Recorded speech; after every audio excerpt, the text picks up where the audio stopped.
Harvard. The Crimson getting the body in front, trailing in shots right now 15-9, but it could be a lot worse if they weren't playing such sound defense in terms of taking away opportunities. Harvard's got to continue to do that here in period number 2. Well, it's about sacrifice, and those block shots are very frustrating for St. Lawrence. You think you've done enough to create a quality scoring chance. Saints in here. This one tipped into the net. Another block shot there by Jaw, who's been bumped up to the top defensive pairing alongside the captain, Danny Biega, tonight. But again, if you're St. Lawrence, you think you've done enough. You've made all the right passes. You've made all the right movements, and you should get a clear shot on goal and a good chance to score one. And all of a sudden, there's a stick or there's a leg or any part of the body to block it before it gets to the goaltender. That gets very frustrating. So doing those little things, getting greasy for Harvard has paid off. And, the guy with all the slick moves, Jimmy Vesey, is putting the finishing touches in the bow on everything so far. They've given assists to Brian Hart and Colin Blackwell on Vesey's second goal, as we're all tied up 2-2 here. Vesey and the Crimson, just the fact that they've gotten to 2 is a positive sign here. They've really been held down offensively here at home, trying to ride the momentum they've created right now. Jimmy Vesey scored the last 4 goals for Harvard, period. Nice defenseman sent off for Harvard. As Matt mentioned, moved up to the first line for the first time tonight. It's a big spot for him. Jaw still with no points on the season, looking to contribute, and getting a penalty there. Obviously not the contribution he'd like to make. Loose puck in front of the net. Good job by Harvard's defense to block this one. Griner fell down with the body there. And a misplay takes this one out of the zone. St. Lawrence going to have to retreat. 30 seconds gone on the Harvard penalty. 3 minutes gone in this second period. We're tied up. Saints will throw this one in, looking to set up the power play formation. Not going to be able to get there. Rempel sends this one back down the ice.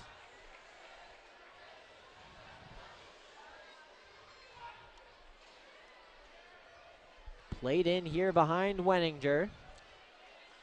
St. Lawrence looking to counter. It's good to deflate St. Lawrence.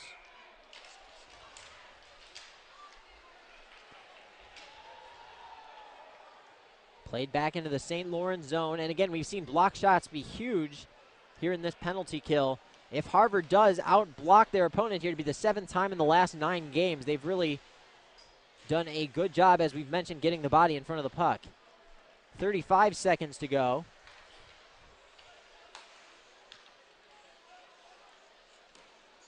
Shot blocked again. Biega got in front of that one. 20 seconds to go. Nice pass over to the right side.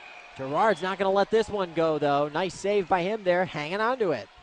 Yeah, that time he has good rebound control. It was shot pretty much right at the numbers on his Harvard sweater, and he didn't have any problems corralling that puck.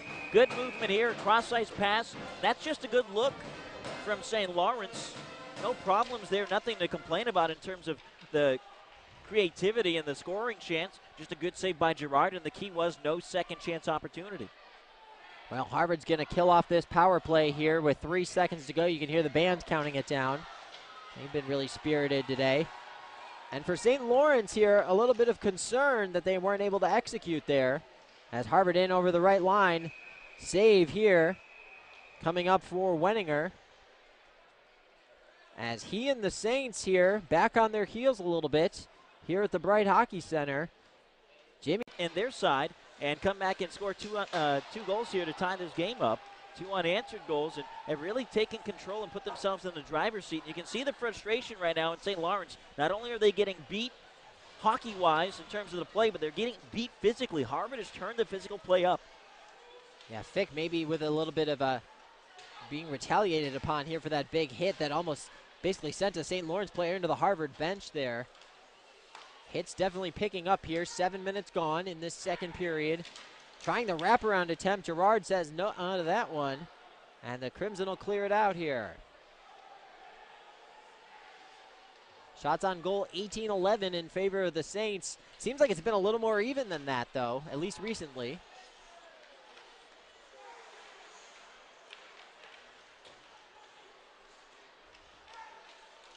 Nice pass in front, but again, just not at the right angle, the right way there to get a nice shot off. Another loose one in front of the net. Oh, loose opportunity there for Carey, and he couldn't convert. I think it ended up on the stick of Flanagan, and Girard with a big save there. Flanagan turned, fired, and it wasn't a bad shot. He was trying to go top shelf, got it elevated. It was just a quick reaction as Girard chicken-winged his arm out there to make sure that puck didn't cross the line. That's a huge save, biggest of the night so far. Carey scoring in order to win games and extend leads because you can't play every shift. Well, you'd have to think eventually St. Lawrence or one of these other teams are just basically going to block out VZ the entire game. You got to have somebody else do something for you on the offensive end. Marshall Leverson is a guy that is certainly capable. Tommy O'Regan has been a guy that can put the puck in the back of the net. So these guys have to find a way to create something offensively to take some of the pressure off of the shoulders of Jimmy VZ. We are halfway through regulation now, and we're essentially where we started, all tied up. 2-2 here. An entertaining game between Harvard and St. Lawrence. Two teams hungry for a victory, trying to improve their positioning into one of those postseason spots. Big hit behind the net. Nice shot block there. Giving up the body yet again. You talk about sacrifice. O'Regan didn't care what part of his body he got on it. In fact, he took it right in the sternum. Shot into the glove of Girard. He'll hang on, getting a little chippy here in front of the netminder. These two teams wearing their hearts on their sleeves right now, and right now those hearts up behind him to get this stick underneath his, lift it up, and ends up sliding it home for a pretty easy goal. And look at that, that's that first line again. Jeremy Wick, the junior from Grand Valley, Ontario, his 8th goal of the season, puts the Saints back in front 3-2. He got 3 goals in the last 24 hours or so. He had 2 last night against Dartmouth. And that's just a tough break for Harvard, but they can't let that get them down. They weren't doing anything, I would say, wrong in that situation. Sometimes the puck bounces your way, sometimes it doesn't. So certainly no need to hang your head. Keep playing the way you have, because the way Harvard has been going, goals will come. They've been outskating and outplaying St. Lawrence.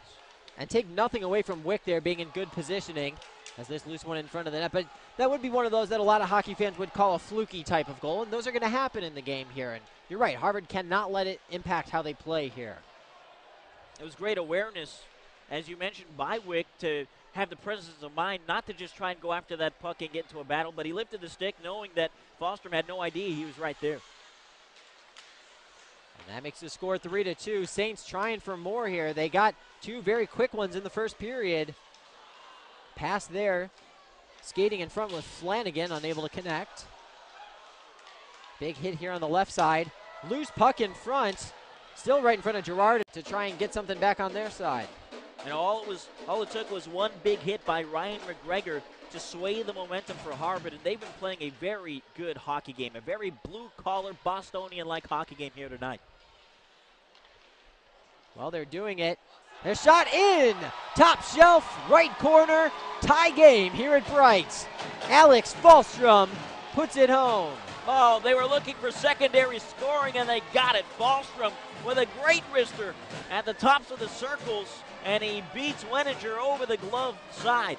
There he is, sets it up just over the left wing circle, blocked, second chance right over the top of the 2 circles, high slot, big fist pump. Harvard has equalized again, and for once in the last 4 games, it's somebody not named Jimmy VZ. We'll have to see who they credit the other assists to, but 3-3. Now with 6.5 minutes to go in the second period. New life yet again for the Crimson here on home ice. That's Falstrom's 4th goal of the season, and it comes at a big time. Just what the doctor ordered. And we've seen a number of times here where, based on watching last night's game, if you watched last night's Harvard-Clarkson game, there's been a number of opportunities where if you're a Harvard fan, here we go again. They're just going to fold in the stretch. But great resolve by this team here. Like you said, maybe last night was just a tipping point for them. They're not necessarily taking the lead or taking control here, but they're not giving up, climbing back. I think Harvard has had the edge in this game since Ted Donato's timeout about midway through the first period. Something has clicked inside this team. Sending it over to the side of the net. Played in behind, and now you have to wonder if Jeremy Wick didn't get that point-blank opportunity on the empty net there. what could be for Harvard right now. Obviously, you don't want to look back, but as commentators, we have to here. Well, looks like, luckily for Fick, he was able to get it out. That one's going to hurt tomorrow. That puck cleared into Martin of St. Lawrence. Able to block it and keep it in the zone. 25 seconds left to go in the Saints power play. St. Lawrence trying to put one on net here.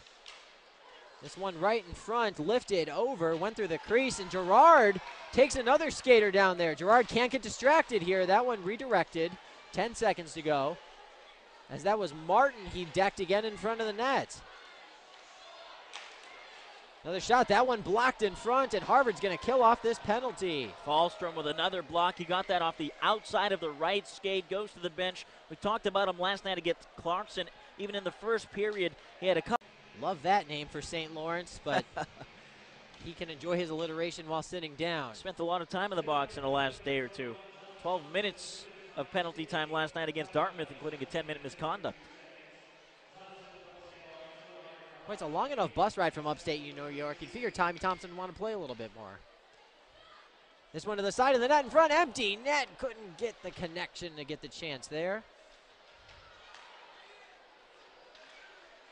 Up top, looking left to the side of the net. Thrown right in front. Boy, Wenninger able to get back in position there.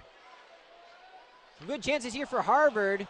Swing and a miss on that big slap shot as he had an angle on the left side. Tough break for Blackwell. The pass from VZ. The Saints clear it down.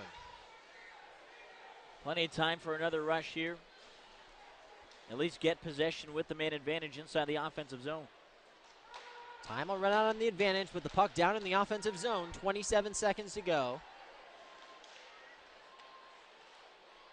That shot from just inside the blue line blocked away.